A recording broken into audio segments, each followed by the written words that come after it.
Good morning, καλημέρα. Καλημέρα σας. Ευχαριστούμε πάρα πολύ που είστε εδώ μαζί μας σήμερα το πρωί.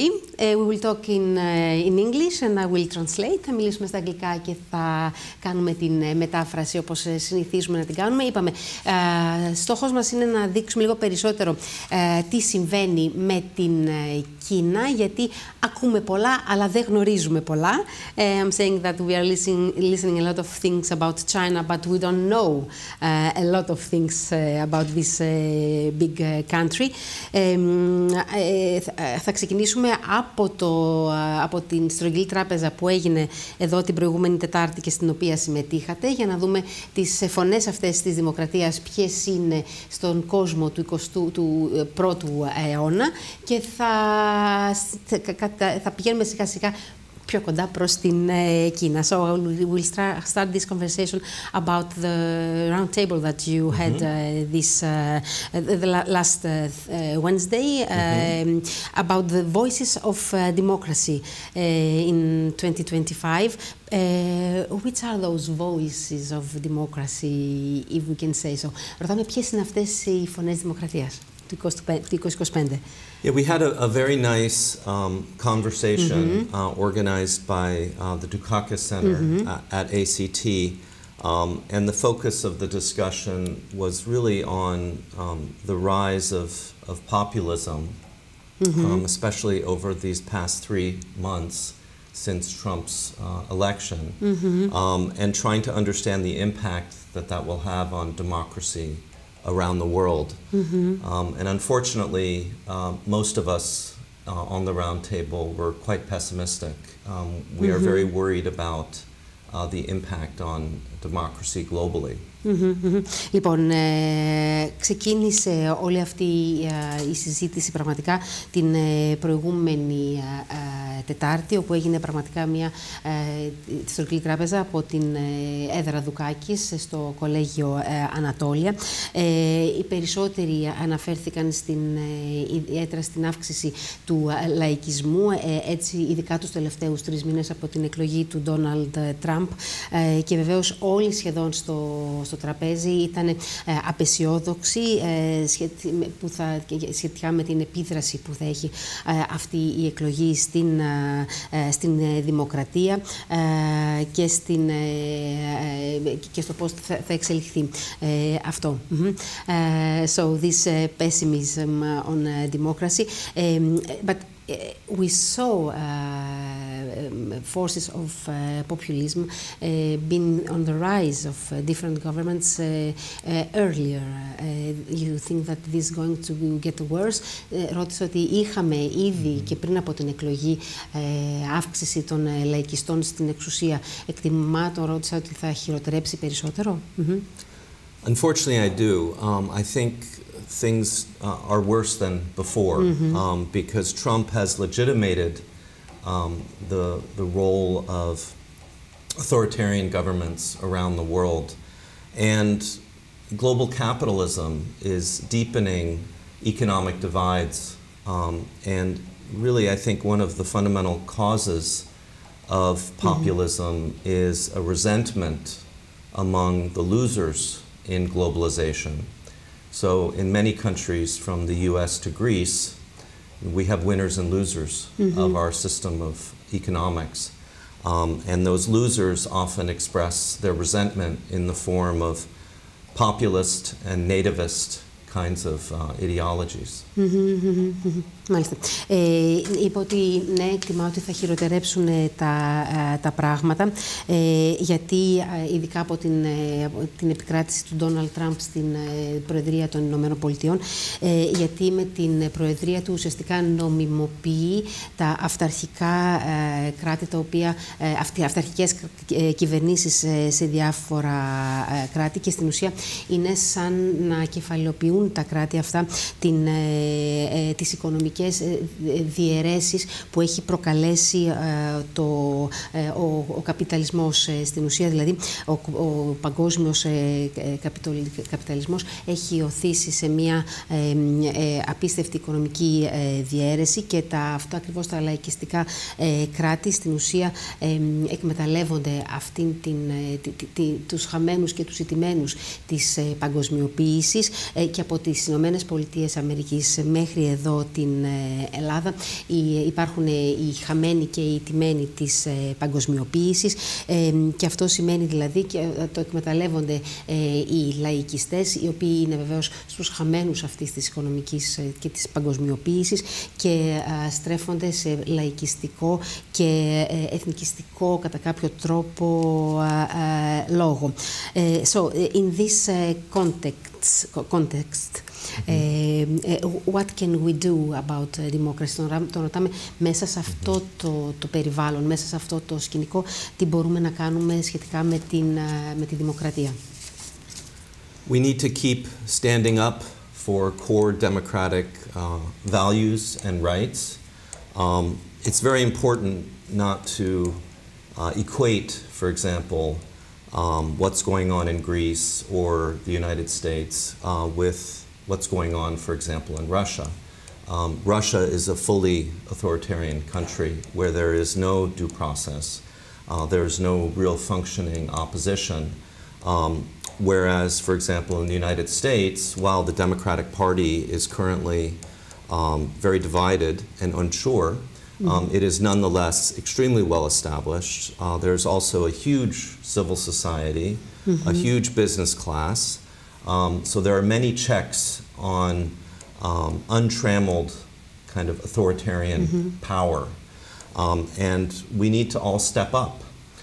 So for example, when Trump started attacking universities, Harvard was in a position to step up, and they did.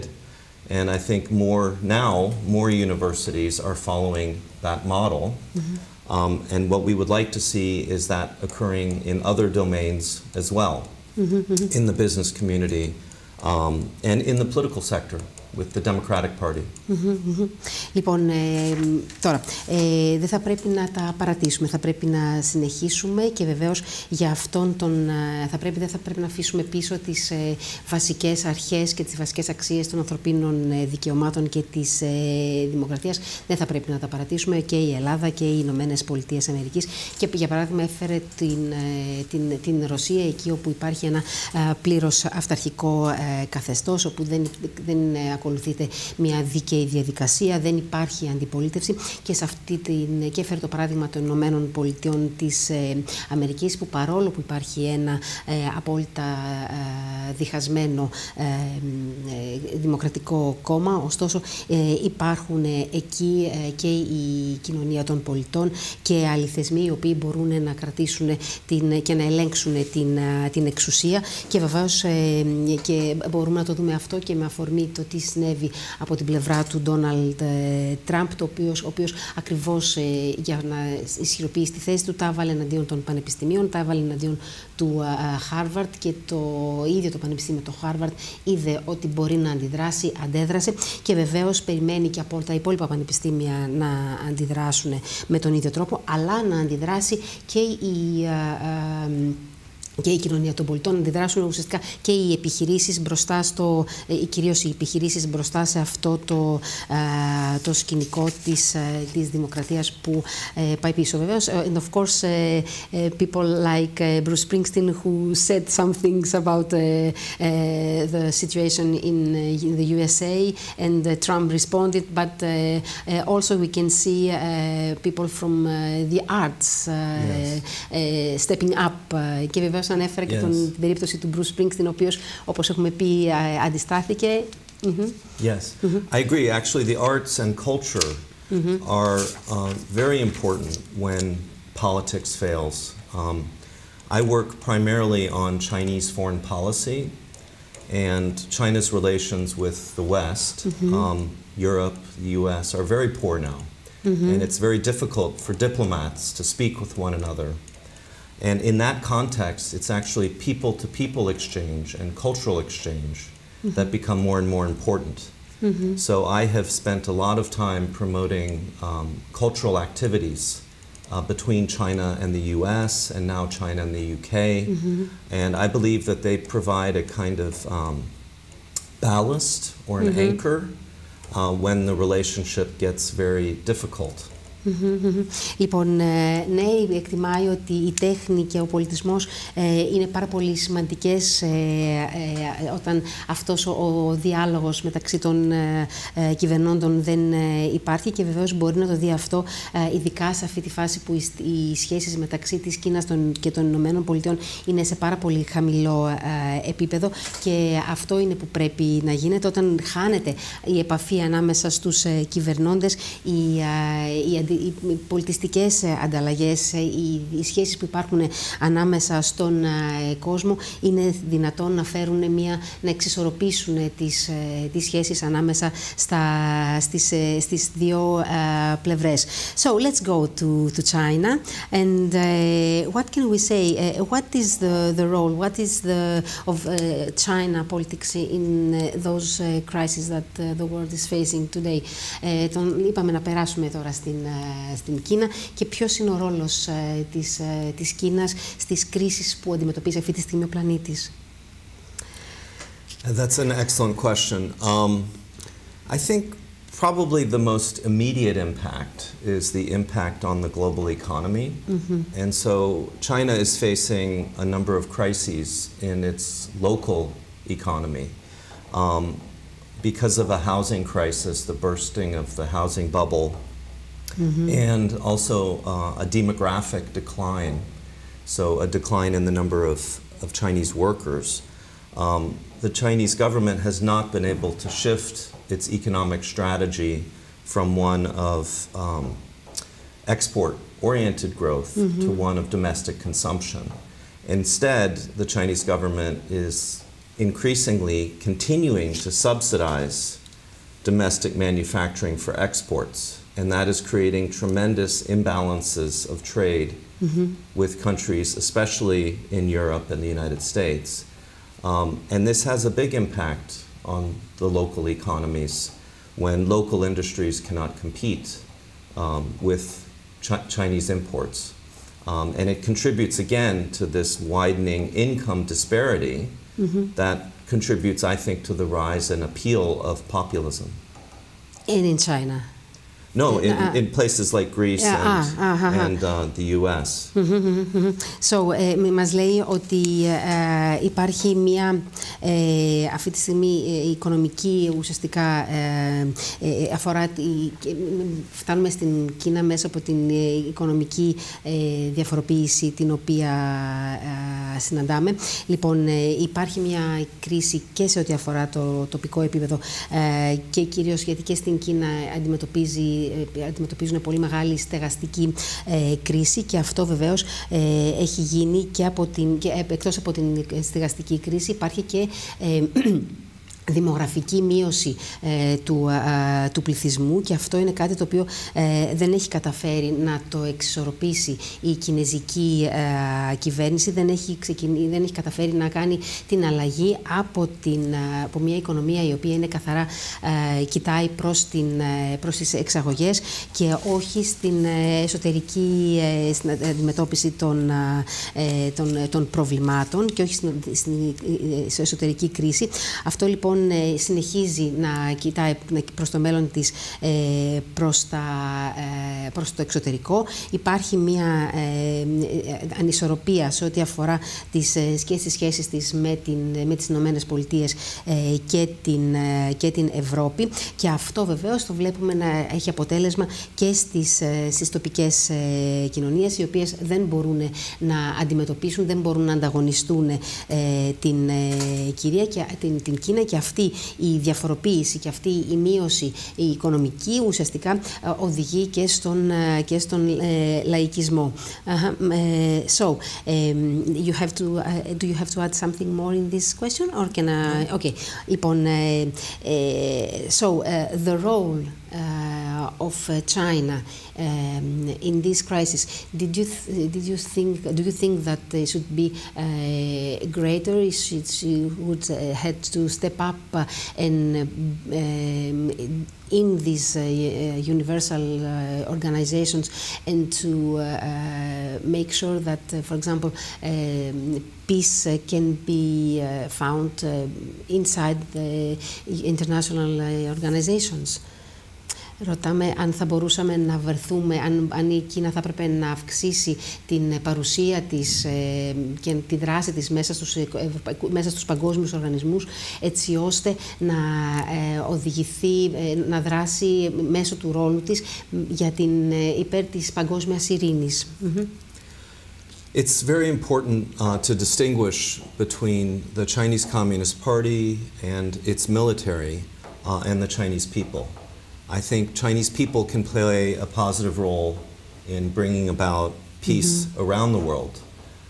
But it's quite clear that the Chinese Communist Party continues to menace its many neighbors, from Japan to India to the South China Seas, even as it tries to approach those governments and take advantage of the current chaos in the international system to try to shift the balance of power from Washington to Beijing.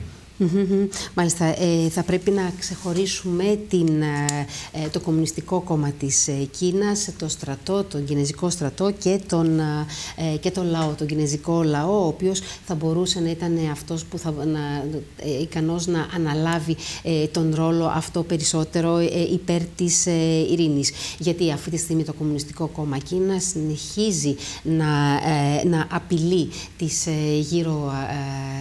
τις γύρω χώρες, είτε είναι αυτή η Ιαπωνία, είτε αυτή είναι η Ινδία, είτε άλλες χώρες νότια στη θάλασσα της Κίνας. Ωστόσο, αυτό είναι παρόλο που προσπαθεί να δείξει ένα διαφορετικό πρόσωπο και ειδικά την ώρα που αλλάζει ουσιαστικά η ισορροπία υπέρ του και πηγαίνει προς το Πεκίνο. Is China ready to take this role of the big power, because we can see that globally we are going to Beijing, and we can see that the role of Europe or Russia is played against the West from China. Can she play that role? Ρωτάμε ότι μετατοπίζεται το ενδιαφέρον προς την Κίνα. Η Κίνα πλέον μπαίνει στη θέση και της Ευρώπης και της Ρωσίας και στην ουσία απέναντι στις Ηνωμένες Πολιτείες από την πλευρά της Ανατολής έχουμε την Κίνα. Το ρωτάμε, μπορεί να παίξει αυτό το ρόλο? I'm afraid I'm pessimistic on this. I think the Communist Party leadership under Xi Jinping has such a deep felt sense of insecurity that their focus is on maintaining regime security and therefore on controlling domestic populations such as the Uyghurs in Xinjiang, the Tibetans, and has a very strong sense of insecurity vis-a-vis its neighbors, as I mentioned. As a result, I think it will be very hard for Beijing to play a genuine leadership role globally because its gaze is so locally focused. Μας απάντησε ότι είναι απεσιόδοξος το αν θα μπορούσε να τον παίξει αυτό τον ρόλο, γιατί το Κινεζικό κόμμα, η ηγεσία του Κινεζικού κόμματος υπό την προεδρία του Xi Jinping αισθάνεται πολύ μεγάλη ανασφάλεια σε ό,τι αφορά το καθεστώς. Την ενδιαφέρει πρώτα να διατηρηθεί αυτό το καθεστώς και η ηρεμία μέσα στο κομμουνιστικό μέσα στην Κίνα. Την ενδιαφέρει να διατηρήσει τον έλεγχο σε ό,τι αφορά τις τοπικές, την εσωτερική, τους εσωτερικούς λαούς και απέναντι και σε ό,τι αφορά το Θιβέτ, για παράδειγμα, και εμφανίζει πολύ μεγάλη ανασφάλεια σε ό,τι αφορά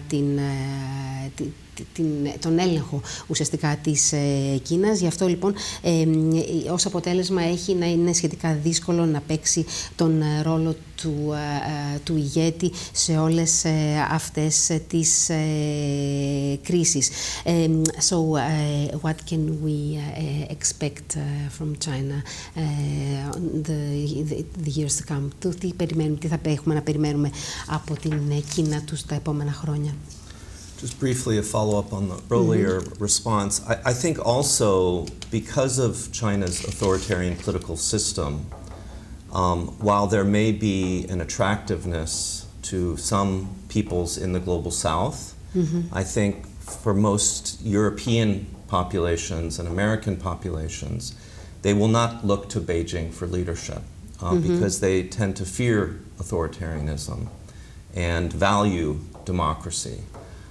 So they will not be looking to Beijing. Over the next 5 years,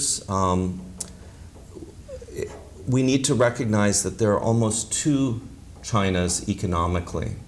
We hear a lot about advanced industries, and there's no question that when it comes to things like electric vehicles, semiconductors, AI, China is playing a leading role in the global economy.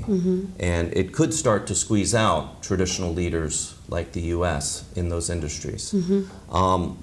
However, we need to remember that those are a very small part of the Chinese economy overall.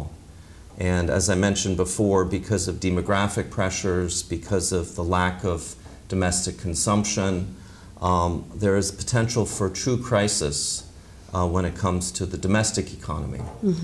And so it's very hard to forecast even the short-term future of the Chinese economy, because in many ways it's two economies.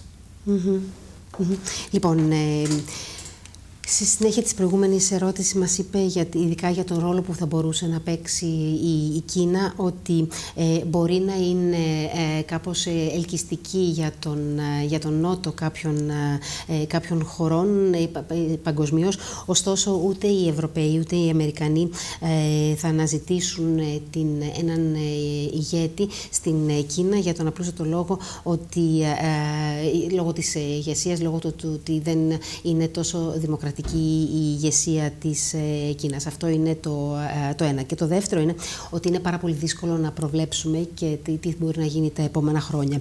Θα πρέπει να δούμε ότι υπάρχουν δύο οικονομίες σε ό,τι αφορά την Κίνα. Η μία είναι η οικονομία η οποία είναι πάρα πολύ αναπτυγμένη, είναι η οικονομία η οποία αφορά την τεχνολογία και το έχουμε δει αυτό, είτε για παράδειγμα ανέφερε τα αυτοκίνητα, τα ηλεκτρικά αυτοκίνητα, την τεχνητή νοημοσύνη. Υπάρχει όμως και από στην οποία θα μπορούσε σε αυτή να παίξει τον βασικό, τον ηγετικό ρόλο. Ωστόσο όμως θα πρέπει να έχουμε υπόψη μας και την άλλη την οικονομία. Αυτή η οικονομία της τεχνολογίας δεν είναι η κυρίαρχη στο εσωτερικό της. Υπάρχει δηλαδή η Κίνα η οποία αντιμετωπίζει τα προβλήματα που είπαμε και προηγουμένως σε ό,τι αφορά και το δημογραφικό, σε ό,τι αφορά και την εσωτερική κατανάλωση. Άρα λοιπόν σε αυτές τις δύο οικονομίες της Κίνας είναι σχετικά πάρα πολύ δύσκολο να προβλέψει κανείς τι μπορεί να γίνει. So we just have to wait and see what's going on to Beijing, έτσι. Περιμένουμε. Mr. GRIES, thank you very, very much for being with us today. Τον ευχαριστούμε πάρα πολύ. Unfortunately, it's over. It was so quick. It's over, but I hope that we will have the chance to say more about China and those relations. Τον ευχαριστούμε πάρα πολύ. Έφυγε πάρα πολύ γρήγορα ο δρόμος, αλλά είπαμε ότι ευχόμαστε να μας δοθεί ευκαιρία να ξαναμιλήσουμε. Σε ευχαριστώ. Εγώ. Και εμείς σας ευχαριστούμε πάρα πολύ. Thank you very much. Και εμείς πάμε να κάνουμε ένα μικρό διαφημιστικό.